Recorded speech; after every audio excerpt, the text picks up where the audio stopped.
कि मैं बराबर सत्संग में आता हूं, फिर भी हमें अपने कर्मों का फल क्यों भोगना पड़ता है।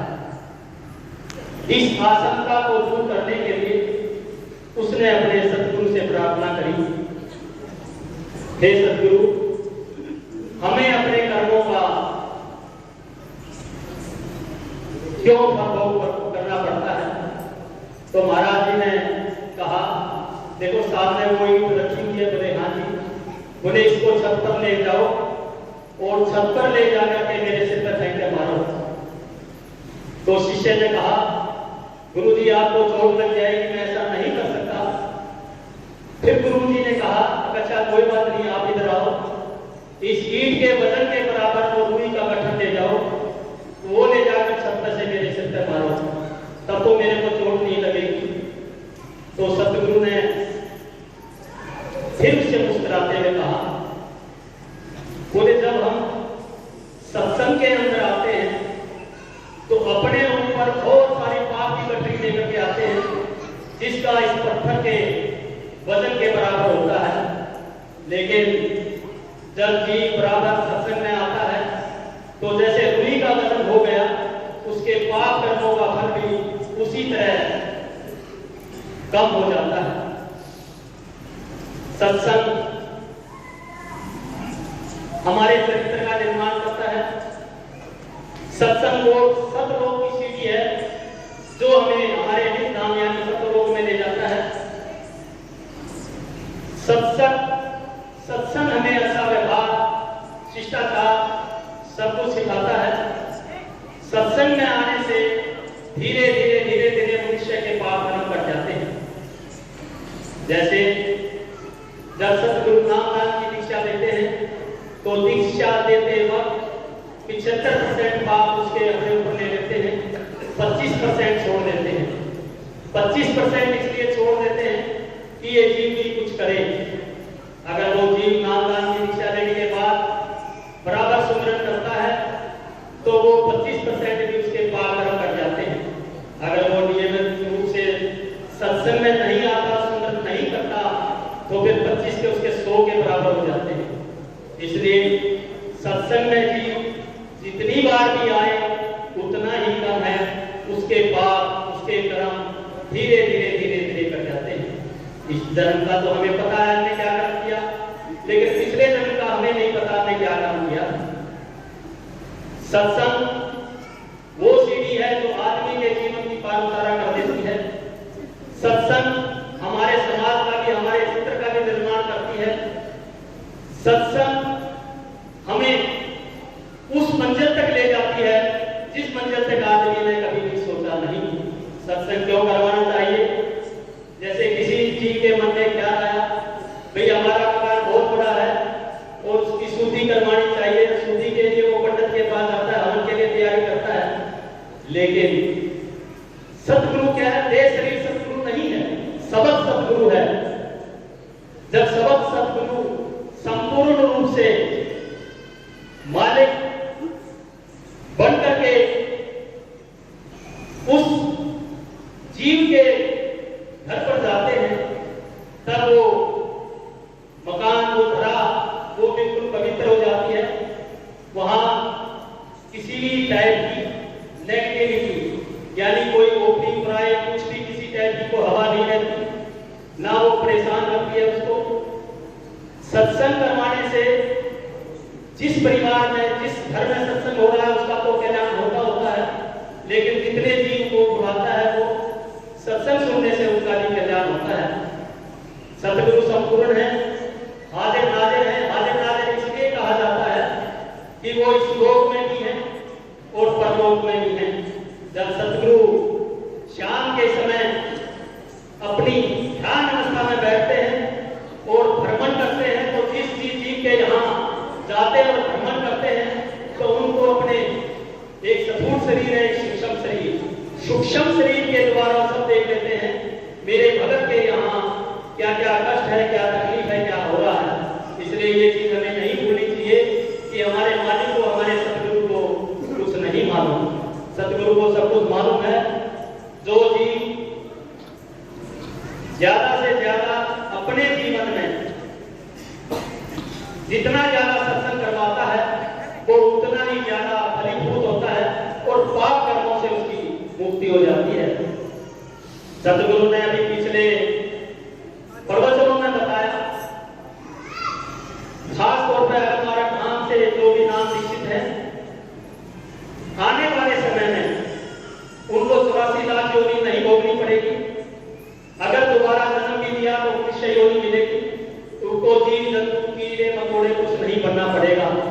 लेकिन ये तब होगा जब हम मन में अपने गुरु के प्रति विश्वास रखें कि सतगुरु मेरा पूर्ण है और मेरा पूरा विश्वास है जो सतगुरु वचन दे देते हैं पूरा होता है। जब उसका पार उतारा होते देर नहीं लगती। जैसे आदमी वैसे है आदमी लेकिन अधूरा है। पहले लड़की की जब शादी होती है तो लड़का पति बनता है, लड़की पत्नी बनती है। अकेले लड़के को कोई भी घर में घुसने नहीं देता, कहते बाहर वाले कमरे में बैठा तो वही खड़ा लड़का है। लेकिन जब उसकी शादी हो जाती है तो फिर उसके अंदर वाले कमरे में बैठा तो भी शादीशुदा है। लड़की की शादी होने के बाद कुछ समय के बाद वो मां बनती है तो लड़का पिता बनता है। तो एक कैटेगरी उसके ऊपर चली जाती है। लड़की मां बनी, लड़का पिता बना, तो पिता होने के नाते उसको तीसरा कमरा दिया जाता है, कोई भी बच्चेदार आदमी है। जब उसके बाद धीरे धीरे बच्चे बड़े हो जाते हैं तो फिर वो दादा और दादी और नाना और नानी दो कैटेगरीज की बढ़ जाती है। जीवन में पुरुष इसके बिना अधूरा है। एक बार महाराज जी के सामने किसने प्रश्न किया, अच्छी सेविका थी, महाराज जी सब कुछ ठीक है, घर में सब कुछ सुख शांति से चल रहा है, लेकिन क्या करें, वो किसी बात के लिए मानते नहीं। बोले ठीक है, एक दिन उनको सत्संग में लिया। सत्संग में आने का उन्होंने मन बनाया। सत्संग में आने के बाद यही बात हुई, भले भी जब अकेले थे आप तो क्या कर सकते थे। लड़की तो होने के बाद लड़की आई, शादी हुई, पति बना, पति के बाद आप माँ बाप बने, माँ बाप के बाद आप नाना नानी और दादा दादी बने। और लड़की नहीं होती तो आपको सबसे पहले वाले दरवाजे पर बिठाया जाता। इसलिए सबसे पहले उस चीज की वो हकदार है जो हमें नियमित रूप से उसे देना चाहिए। अगर वो नहीं होती तो हम कहीं नहीं होते, हमारी कोई पूछ नहीं होती समाज में। इसलिए बोले सवेरे उठो, और अगर आपने नामदान की दीक्षा ली हुई है तो सवेरे उठते अपने मालिक को याद करो, फिर उसके सामने 3 बार नारा लगाओ, धन्य नूरी प्रकाश, धन्य नूरी प्रकाश, धन्य नूरी प्रकाश। महाराज जी की दया से मेरी शादी हुई 2004 में। 2004 में मेरी शादी हुई और उस शादी में मोटरसाइकिल में था। तो मोटरसाइकिल की मैं राह में आया, महाराज जी से कहा कि महाराज जी मेरी शादी में मिला है। महाराज जी ने कहा ये अच्छा नहीं है, इसको मत कराना। 6 महीने बाद में मेरी मौसी घर चला गया मोटरसाइकिल को लेकर, और पिखाना और गिलान के बीच में एक पेट्रोल पंप है, वहाँ पर थोड़ी हाथ रही लाइन की, तो छूट गई, मेरे मोटरसाइकिल में उठ गई। फिर मैं गिर गया। मैंने कहा महाराज जी बचाओ। महाराज जी ने दया की, मेरे कुछ भी नहीं लगा। और फिर मैं आया, महाराज जी ने कहा आपकी बात बता दिया, आके मसला इसको बैठ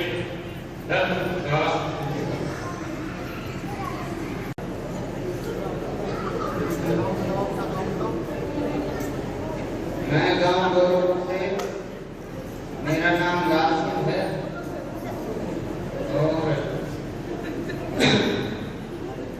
मैंने 25 साल के करीब नाम लिए हुए हो गए।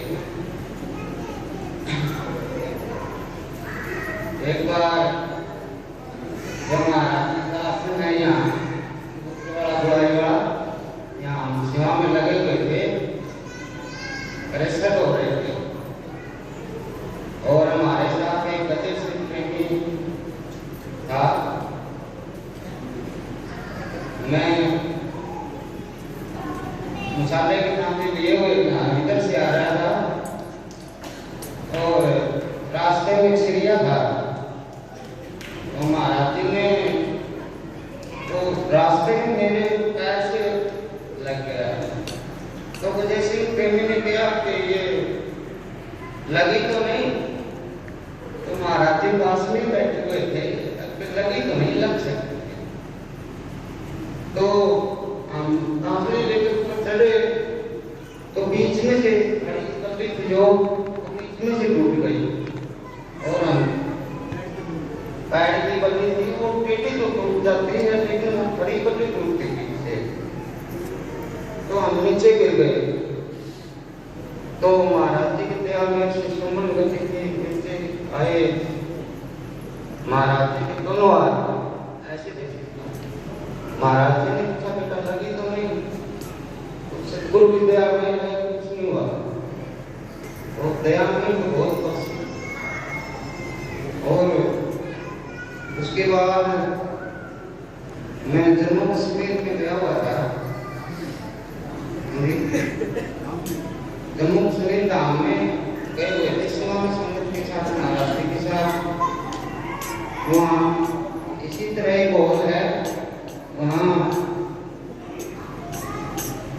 पाइप लगी हुई थी, ऊपर छत नहीं थी और उसके ऊपर टीन लगाई हुई थी। जम्मू कश्मीर में हवा बहुत ज्यादा चलती है दोपहर के बाद।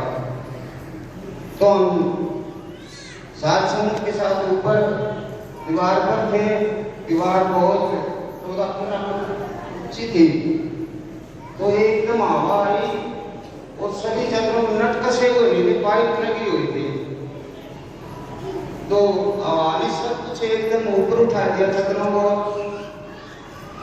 उठाकर पैर मेरा दीवार पर था और एक ऐसा चद्दर पर था, तो मेरे ऊपर उठा लिया और एकदम स्पीड से सभी चादर उठकर ऐसे तलवार की तरह चलने लग गई। महाराज की दया में से मैं बीच में रहा और चद्दरें ऐसे चलती रही, नीचे आ गया। तो 14-15 फुट ऊंचे से नीचे पत्थरों पर गिरा। कुछ नहीं, कुछ थोड़ा दर्द भी महसूस नहीं हुआ। तो महाराज ऐसे बैठे हुए थे सामने थोड़ी दूर। तो सतगुरु महाराज जी ने कहा कि आपका दूसरा जन्म हो गया है, सतगुरु जी ने आपको बचा दिया। और घर में भी ऐसी बहुत सी गरीबी की अवस्था थी। आज सतगुरु जी की दया से 2 मकान 3 मकान है। लड़के के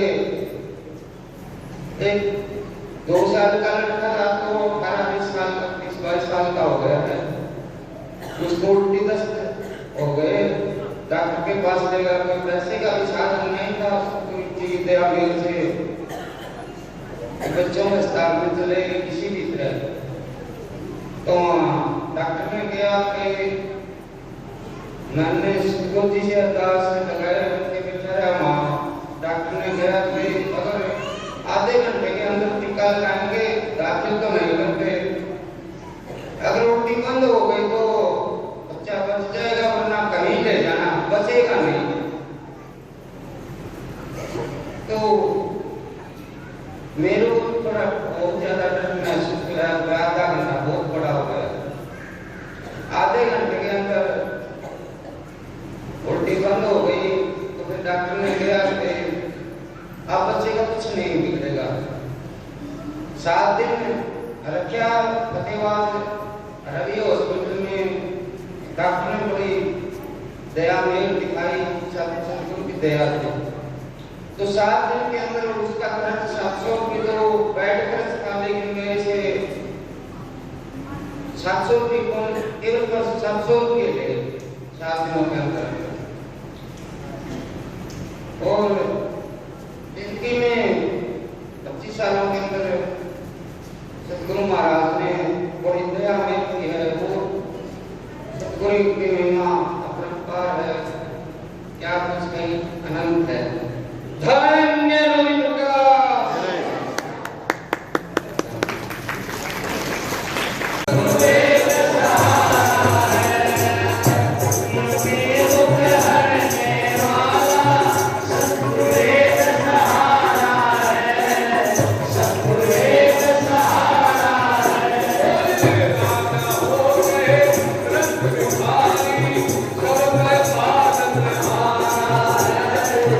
Shut up,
इशारा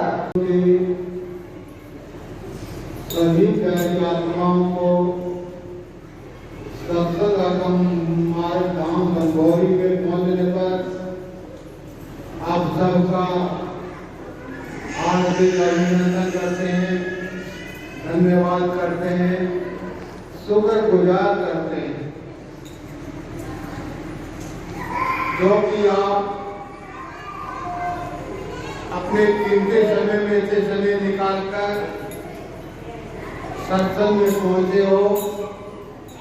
सब कुछ तुम्हारे कदमों का फल अपनी दया में से समय आने पर जरूर देगा।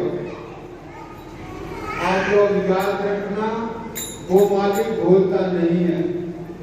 हम भूल जाते हैं, मालिक भूलता नहीं है। ये नर नारायणी देवी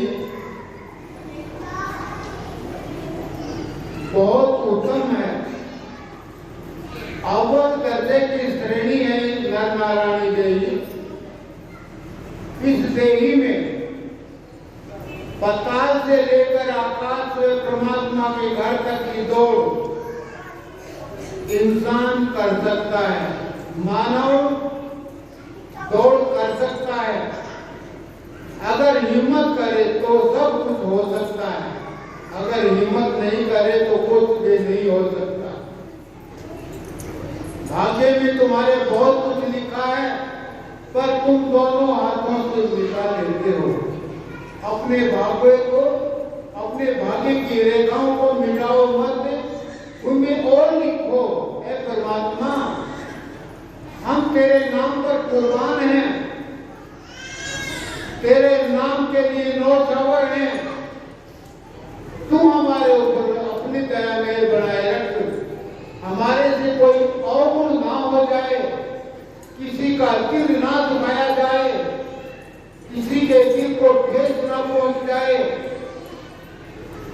ऐसी वाणी बोलिए जो सबको सुहाए, आप भी शीतल होए, औरों को भी शीतल कर जाए। आप भी शीतल रहो, औरों को भी शीतल करो। ऐसी वाणी बोलो।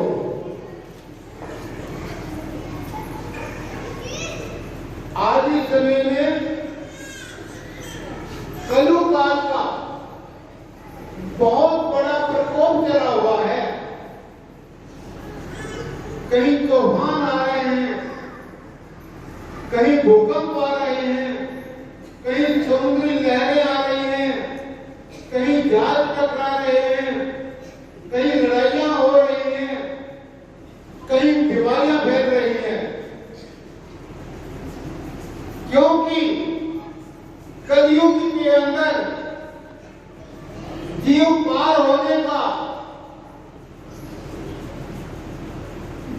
निरंजन भगवान ने वचन दे रखा है कि हे परमात्मा, हे सतगुरुदेव, जो मृतलोक में कलयुग में जो इंसान चोला पहन करके आएगा,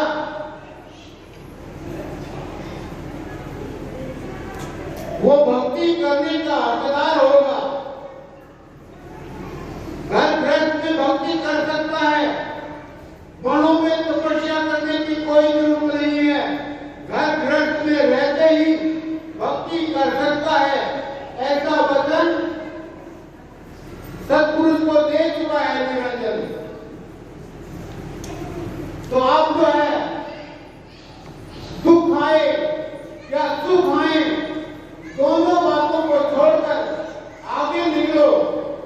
दुख और सुख दोनों दो किनारे हैं, पानी आगे बह करके चला जाता है।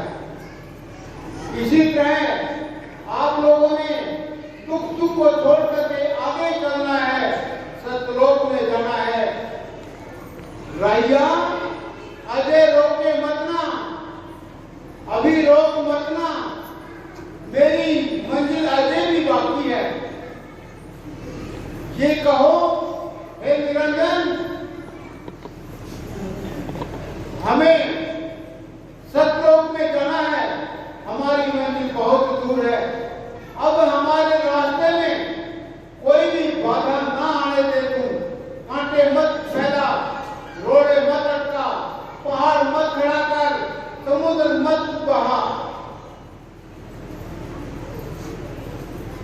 तुम्हारे हृदय में इतनी शक्ति आ जाएगी, इतनी श्रद्धा पैदा हो जाएगी, तो तुम्हारे को काल महाकाल की ताकत नहीं है कि एक नाम जपने वाले जीव को काल कुछ कह देगा या रुकावट डाल देगा। साथ बोले जय चला, साथ का बोला विखा न जाओ। इन बातों को आप लोग जो है अपने हृदय में जमा करना, ये पूरी जिंदगी भर काम आएंगे। आपके चूके फिर पछताए, राष्ट्रवादी धक्के खाए, मानो चोला मिला है परमात्मा की भक्ति करने के लिए मिला है। संत कहलाने वाले हमारी तरफ बहुत मिलेंगे आप लोगों को। कान में कुल कुल चेला में कुल घर कवर डू के चिर मर्दी तेरी, ऐसे करने वाले गुरु संत बहुत मिलेंगे। लेकिन संत शत्रु वो होते हैं जो निरंजन से जीव की डोर खोदकर सेतु में बांध दे, यानी मालिक के हाथ में दे दे। ऐसी शक्ति, ऐसी हिम्मत रखने वाले फकीर से, संत से नाम लिया जाए तभी पार उतारा होगा। वरना बातों से, किताबों से, गाना बजाना करने से, यज्ञ हवन करने से, हठ योग करने से मोक्ष मुक्ति नहीं मिलेगी।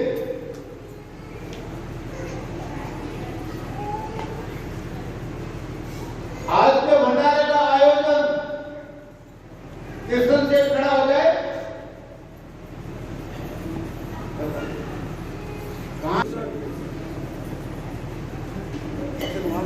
घुमा दे।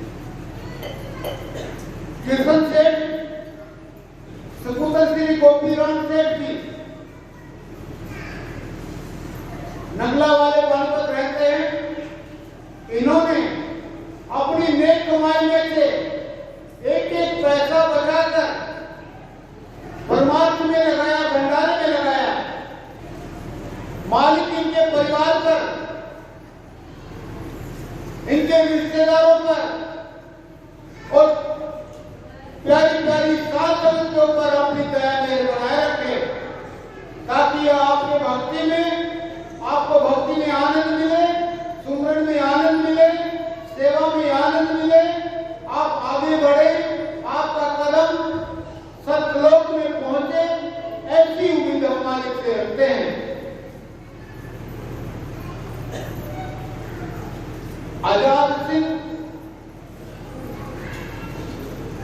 आगे आ जाओ।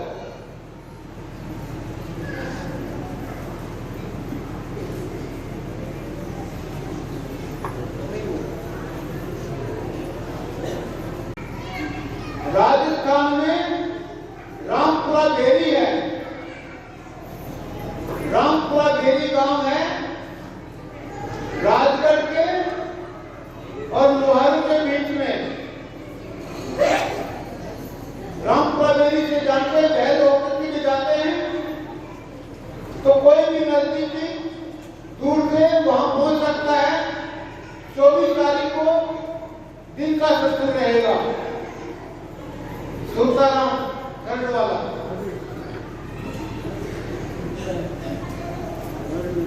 आगे आ जाओ।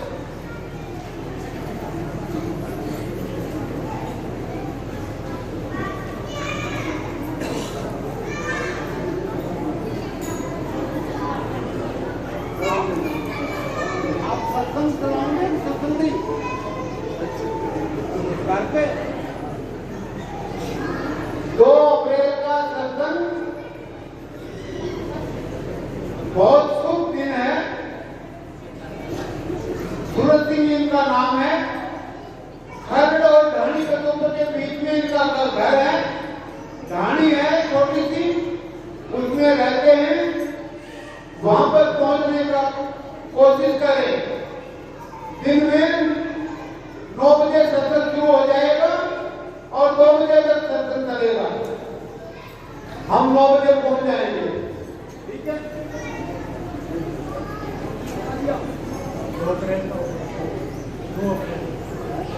2 अप्रैल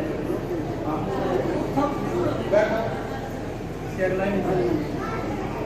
अगले महीने की 2 तारीख।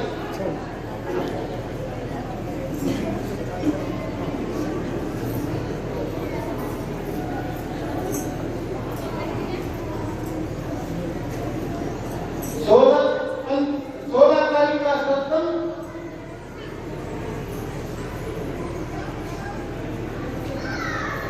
पंजाब में मुंगेरिया के पास में भिया गांव है। कर्नल सिंह भोजिया के घर रहेगा 16 तारीख का। 17 तारीख का बरगाल में सत्र रहेगा अखनूर के पास में। 18 तारीख का सत्संग नवापुर धाम के नजदीक निगमू धाम के नजदीक रहेगा। 19 तारीख का सत्संग मेरा मात्रा वहां पर होगा अखनूर के नजदीक। कोई भी जाना चाहता हो तो ट्रेन जाते ट्रेन में जा सकते हैं। जम्मू हमारी गाड़ी में जगह नहीं है, हमारी गाड़ी पहले से बुक है। और जिस किसी ने जाना होता है तो वो 2-3 महीने पहले बताए ताकि हम उसके लिए जगह बना सके। एट ए टाइम यदि खड़े पैर जगह नहीं बन सकती है गाड़ी में।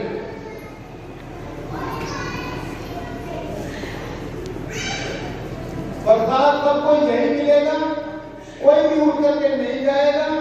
प्रसाद लेकर के जाएंगे और सुमरन करते करते घर जाओ, किसी रिश्तेदारी में मत जाना।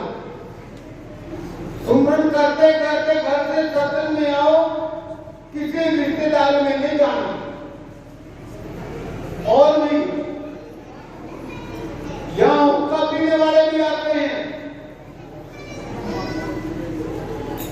ये हुक्का पीने वाले नोट करें, किसी के घर में जाकर के बंदोरी में हुक्का कोई नहीं पिएगा।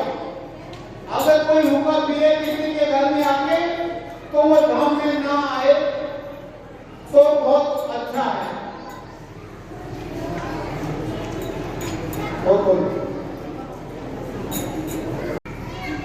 राजस्थान में रामपुरा भेरी है। रामपुरा भेरी गांव है राजगढ़ के और लोहारू के बीच में। रामपुरा भेरी से जाते बहल होकर के जाते हैं तो कोई भी नजदीकी दूर से वहां पहुंच सकता है। 24 तारीख को दिन का सत्संग रहेगा। सुल्ताराम खंड वाला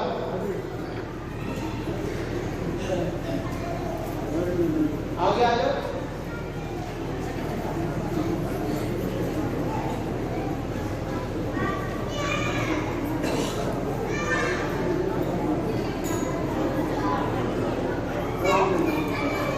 आप सत्संग करवाएंगे, सत्संग नहीं घर पे 2 अप्रैल का सत्संग बहुत शुभ दिन है। सूरज सिंह इनका नाम है। खरड़ और ढाणी कुटुंब के बीच में इनका घर है। ढाणी है छोटी सी, उसमें रहते हैं। वहां पर पहुंचने का कोशिश करें। दिन में 9 बजे सत्संग शुरू हो जाएगा और 2 बजे तक सत्संग चलेगा। हम 9 बजे पहुंच जाएंगे, ठीक है।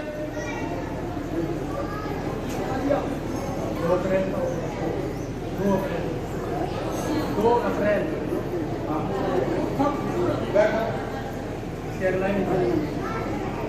अगले महीने की 2 तारीख।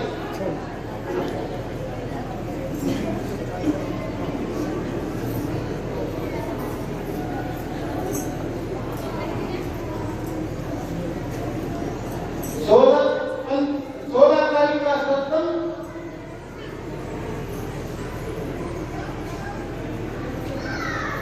पंजाब में मुंगेरिया के पास में भिया गांव है। कर्नल सिंह भोजिया के घर रहेगा 16 तारीख का। 17 तारीख का बरगाल में सत्र मंदसूर के पास से 18 तारीख का सत्संग नवाखून धाम के नजदीक, निगमू धाम के नजदीक रहेगा। 19 तारीख का सत्संग मेहरा मात्रा वहां पर होगा, अखनूर के नजदीक। कोई भी जाना चाहता हो तो ट्रेन जाते, ट्रेन में जा सकते हैं जम्मू। हमारी गाड़ी में जगह नहीं है, हमारी गाड़ी पहले से बुक है। और जिस किसी ने जाना होता है तो वो 2-3 महीने पहले बताए ताकि हम उसके लिए जगह बना सके। एट ए टाइम यदि खड़े पैर जगह नहीं बन सकती है गाड़ी में।